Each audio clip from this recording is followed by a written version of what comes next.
nós estamos falando sobre instrumentos e mercados derivativos e nesse vídeo nós vamos falar sobre a definição de um derivativo financeiro, de um produto derivativo. No vídeo anterior, em que nós falamos sobre ativos financeiros, eu dei uma definição simplificada do que era um produto derivativo. Vamos retomar de lá. Eu disse que um derivativo financeiro é um produto ou um instrumento financeiro cujo resultado depende ou deriva da performance de outra variável mais básica ou de outras variáveis mais básicas.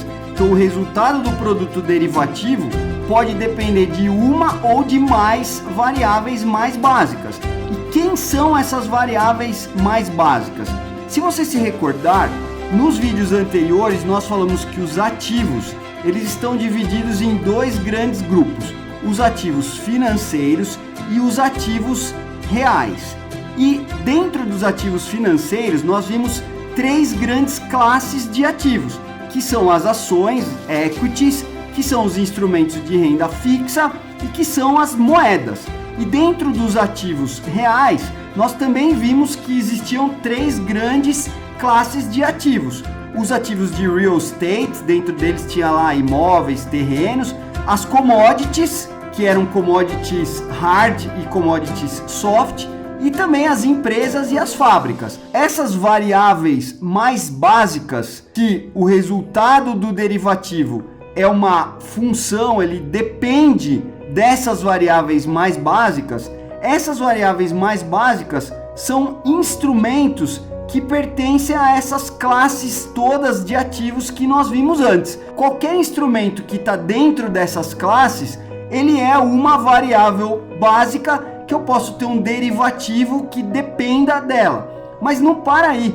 Além de instrumentos dessas classes, eu posso ter derivativos que dependem de eventos dessas classes.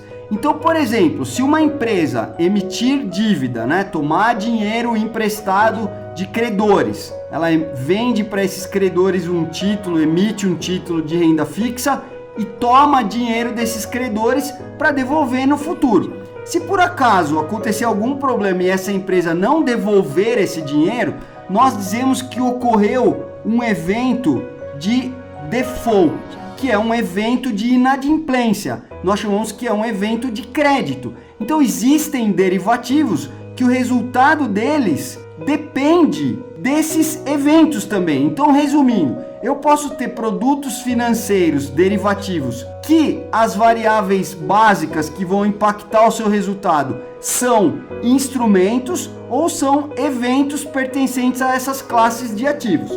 E eu posso ter também uma outra definição simplificada que diz que um derivativo financeiro é um produto ou um instrumento financeiro cujo preço depende ou deriva, até por isso que chama instrumento derivativo, porque o resultado dele ou o preço dele deriva do preço ou do valor de outras variáveis mais básicas. Quais variáveis básicas? Essas aqui que a gente já comentou. Só que essa definição, ela é simplificada porque ela é muito... Essas duas, na verdade, elas são simplificadas porque elas são muito genéricas. E aí tem um monte de coisa que não é derivativo e pode ser classificado como derivativo se você olhar só para essa definição.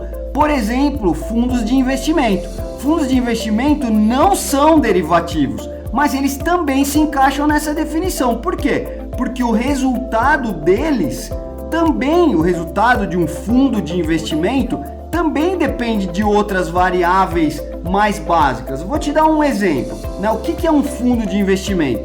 Fundo de investimento é quando várias pessoas juntam lá o seu dinheiro, elas fazem um pooling do seu dinheiro e dão na mão de um gestor, e esse gestor vai comprar vários instrumentos financeiros aqui pertencentes a essas classes de ativos. O resultado desses produtos, desses instrumentos, vai ser passado quase que integralmente para esses investidores.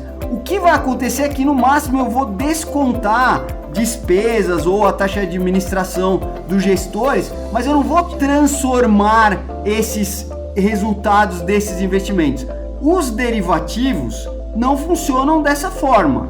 Então eu preciso ter uma definição que deixa bem claro o que é derivativo e o que não é derivativo.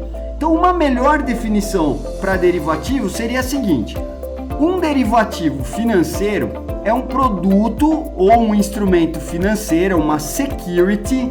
Nós em inglês chamamos produtos ou instrumentos financeiros de security. Então um derivativo financeiro é uma security que produz um resultado financeiro em determinado intervalo de tempo, e esse resultado financeiro é uma função, é uma transformação da performance do resultado de outra ou outras variáveis mais básicas durante esse mesmo intervalo de tempo. Quem são as variáveis mais básicas? São aquelas que a gente falou, ou instrumentos ou eventos daquelas classes de ativo. Então como é que funciona? Quem é esse intervalo de tempo que eu estou falando?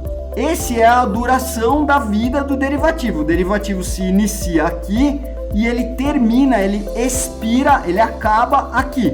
Esse é o intervalo de vida do derivativo, de Tzinho até Tzão.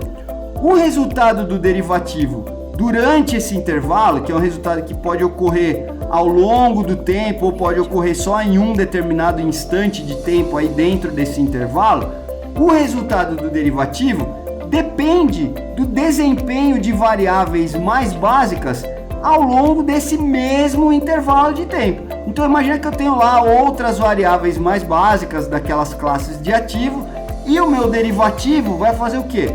Ele vai pegar esse resultado dessas variáveis mais básicas e ele vai aplicar uma transformação, ele vai ser uma função desse desempenho. E aí eu vou obter o resultado do meu derivativo.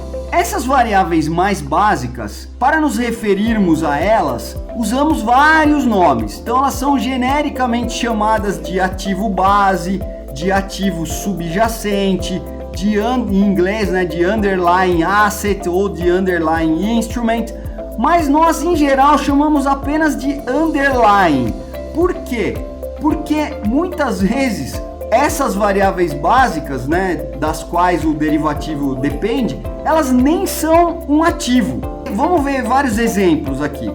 Ações. Eu posso ter derivativos que o resultado deles depende do desempenho de ações. Esses são chamados derivativos de ações ou equity derivatives. Eu tenho derivativos cujo resultado depende do desempenho de moedas. Eu tenho derivativos que o resultado deles depende de commodity, ou depende de instrumentos de renda fixa, ou depende de instrumentos da classe lá de real estate, né, imóveis, terrenos. Mas eu posso ter derivativos que o resultado deles depende de coisas mais esquisitas. Por exemplo, do frete. Imagina que você pega um navio que transporta minério de ferro do Brasil para a China e esse frete tem um impacto significativo no preço final para o comprador. Tem produtos financeiros que foram desenhados para que o seu resultado dependa desse frete. Nós, num vídeo mais para frente, vamos falar de todos os usos e aplicações dos derivativos. Mas aqui eu estou dando um exemplo. Eu posso querer um produto que o resultado dele depende da variação desse preço no frete, para eu, por exemplo, poder me proteger disso, como se fosse um seguro. Eu tenho também derivativos que dependem de eventos de crédito. Então imagina lá que uma empresa emitiu dívida, tomou dinheiro na forma de dívida dos investidores e por algum motivo ela não pagou, ocorreu um evento de default. Quando ocorre um evento de default, existem derivativos cujo resultado vai depender justamente desses eventos. A ocorrência desses eventos impacta o resultado do derivativo. Existem derivativos que dependem de eventos climáticos, são chamados weather derivatives. Então eles dependem se fez calor, se fez frio, quantos dias fez calor, quantos dias fez frio. Lógico que você tem que medir o que é fazer calor, a temperatura acima de tanto ou abaixo de tanto, se nevou, quanto choveu. Esses derivativos climáticos, eles são muito usados fora do Brasil, por exemplo, por produtores agrícolas ou por empresas geradoras de energia, que são impactadas por eventos climáticos. E por fim, eu tenho derivativos que o resultado deles depende de outros derivativos. são os chamados derivativos compostos. Bem, agora você sabe exatamente qual é a definição de um produto derivativo, o que é um produto derivativo, e nos próximos vídeos nós vamos aprofundar conceitos tanto qualitativos como quantitativos sobre os produtos derivativos. Espero que você tenha gostado desse vídeo e eu te vejo no próximo vídeo. Até lá!